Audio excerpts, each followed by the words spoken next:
Hello दोस्तों, easy study for you में आपका स्वागत है। आज हम कक्षा 9 का चैप्टर 1 पढ़ने जा रहे हैं।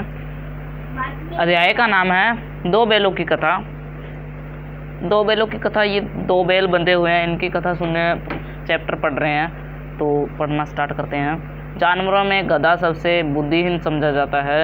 हम जब किसी आदमी को परले दर्जे का बेवकूफ़ कहना चाहते हैं, अगर हम किसी आदमी को बेवकूफ़ कहना चाहते हैं तो उसे गधा कहते हैं, अगर हम आदमी को, जो आदमी बेवकूफ़ होता है उसे हम बेवकूफ़ कहना चाहते हैं, पर अंदर से फीलिंग गधे की आती है, अरे गधे ऐसे होता है ना, तो गधा सचमुच बेवकूफ़ है, या उसके सीधेपन, उसकी निरापद सहिष्णुता में उसे यह पदवी दे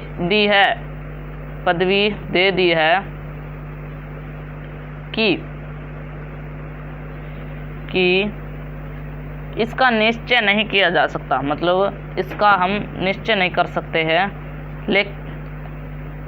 गाय सींग मारती है, पर ब्याई हुई गाय तो अनायास ही सिहनी का मतलब शेरनी का रूप धारण कर लेती है। कुत्ता हम देखते हैं, कुत्ता भी एक गरीब जानवर है। कुत्ता एक क्या है? गरीब जानवर है, पर कभी कभी उसे भी क्रोध आ जाता है।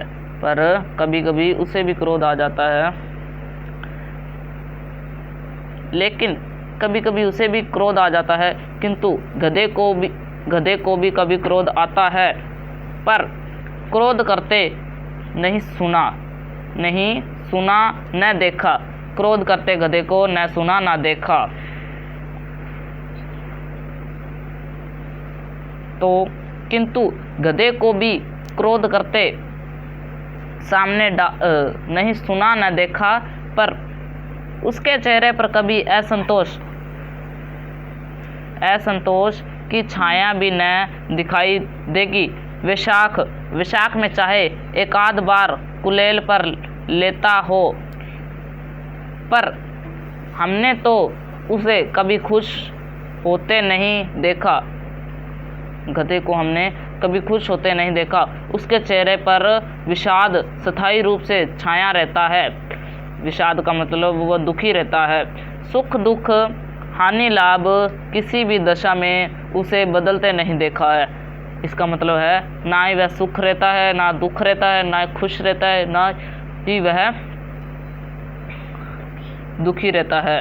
और हानि का मतलब परेशान, मतलब कठिनाइयाँ, और लाभ का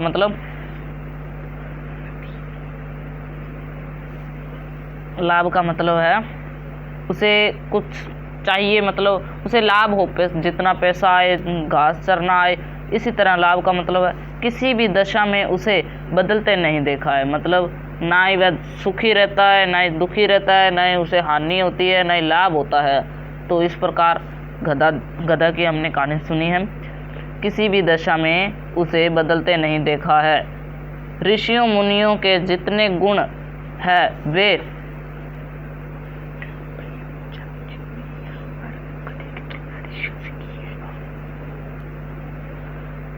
वे सभी उसमें पराकाष्ठा को पहुंच गए हैं, पर आदमी उसे बेवकूफ़ कहलाता है।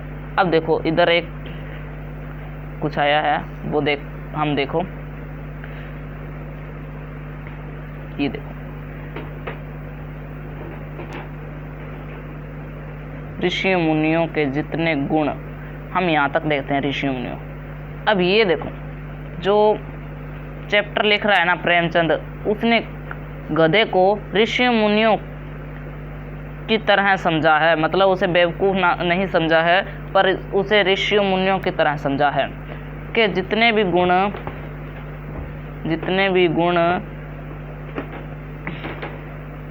है वे सभी उसमें पराकाष्ठा को पहुंच गए हैं, पर आदमी उसे बेवकूफ़ कहलाता है। अब प्रेमचंद आए हैं कि आदमी उसे बेवकूफ़ कहता है, पर वह गधा बेवकूफ़ नहीं है। ठीक है। फिर सद्गुणों का इतना अनादर कहीं नहीं देखा। अदाचित सीधापन संसार के लिए उपयुक्त नहीं है। देखिए न भारतवासियों की अफ्रीका में क्या दुर्दशा हो रही है, क्यों अमेरिका में उन्हें घुसने नहीं दिया जाता। बेचारा शराब नहीं पीते, गधा शराब नहीं पीता। ठीक है, 4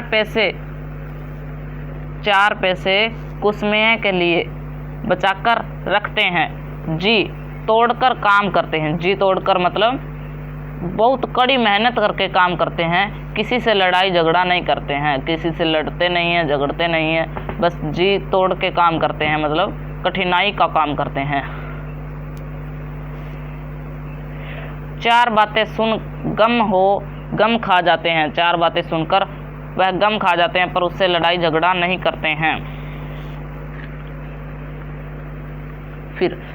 फिर भी बदनाम है, फिर भी वह बदनाम है, लड़ाई झगड़ा नहीं करते हैं, अगले की बात सुनकर गम रह जाते हैं, उससे कुछ कहते नहीं हैं, फिर भी वह बदनाम ही है।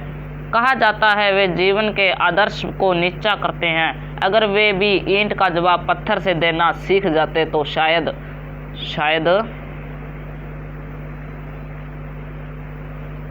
सभ्य कहलाने लगते।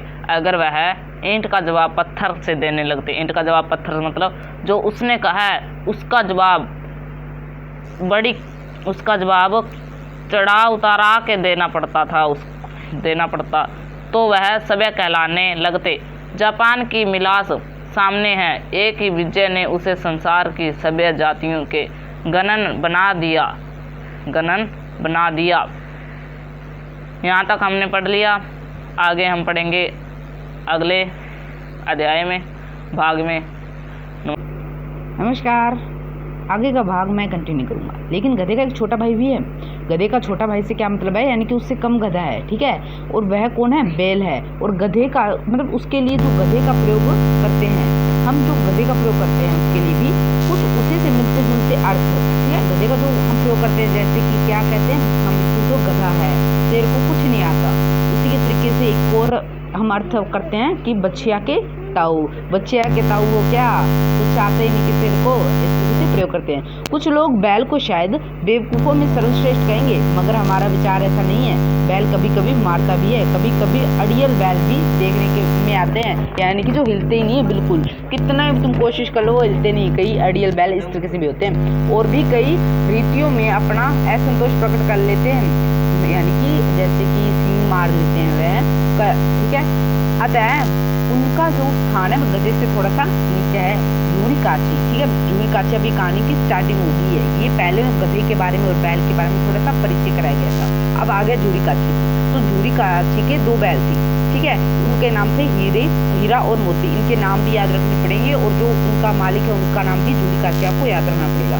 जो दोनों पछाई जाति के थे, देखने में सुंदर, काम में चौकस, ढील में ऊंचे थे। बहुत दिनों के साथ रहते रहते दोनों में भाईचारा हो गया था।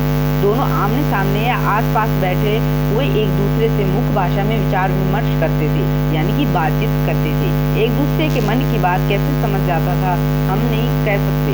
अवश्य ही उनमें कोई ऐसी गुप्त शक्ति थी जिससे जीवों की श्रेष्ठता का दावा करने वाला मनुष्य बनती थे। यानी कि जब 2 बैल है जो कि मुख्य भाषा में बात करें, जो हम नहीं समझ पा रहे हैं, जीवों में श्रेष्ठ कौन है, मनुष्य है, पर वह इस बात को नहीं समझ पा रहा है कि वह क्या बात कर रहे हैं। और ये जो प्रेम है उनके अंदर, वो मनुष्यों के अंदर आजकल होता जा रहा है, ठीक है, पर जानवरों के अंदर वह भावना होती है, ठीक है। दोनों एक दूसरे को चाट कर सूंघ कर अपना प्रेम क्या करते हैं, प्रकट करते हैं। कभी कभी दोनों सींग भी मिला करते थे। विग्रह के नाते से नहीं, यानी कि मतलब की लड़ाई से नहीं, केवल विनोद के भाव से, आत्मीयता के भाव से, जैसे दोस्तों में घनिष्ठ होते हैं, ढोल थप्पा होने लगता है। देखो घनिष्ठता क्या होती है, यानी कि दोनों दोस्त है वह काफ़ी ज़्यादा मित्र, बहुत बड़े समय से मित्र हैं, काफ़ी अधिक घनिष्ठ मित्र है, तो क्या होता है उनमें कभी कभी लड़ाइयाँ भी हो जाती है। इसके बिना दोस्ती की कुछ खुशखुशी, कुछ हल्की सी रहती है, ठीक है, जिस पर ज़्यादा विश्वास नहीं किया जा सकता।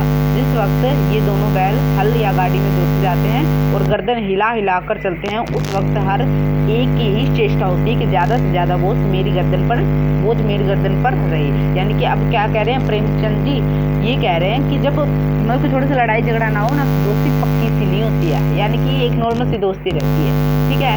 और ये जो बैल है ये जब गाड़ी हल में जोते जाते थे ये कहते कि मेरे ऊपर सबसे ज़्यादा रहे वजन, मेरे दोस्त को कुछ ना हो, उस पर कम वजन ही रहे। दिन भर के बाद दोपहर का या संध्या को दोनों खुलते तो एक दूसरे को चाट चूट कर अपनी थकान को मिटा लिया करते। नाद में खुली भूसा यानी कि खली और भूसा पड़ जाने के बाद दोनों साथ उठते, साथ नाद में मुंह डालते और साथ बैठते थे। एक मुंह हटा लेता तो दूसरा भी मुंह हटा लेता था। क्यों की बात, नूरी ने एक बार गोई को ससुराल भेज दिया। ठीक है, बैलों को क्या मालूम वे क्यों भेजे जा रहे हैं, समझे, मालिक ने उन्हें बेच दिया। तब अब कहानी कहाँ पे जा रही है कि जो धूरी है उसने क्या कर दिया, बैल जो है उसे अपने साले को दे दिया, उसने अपने साले को के पास बैल दे दिया। अब देखते हैं आगे क्या होता है। और बैलों को ये लग रहा कि जैसे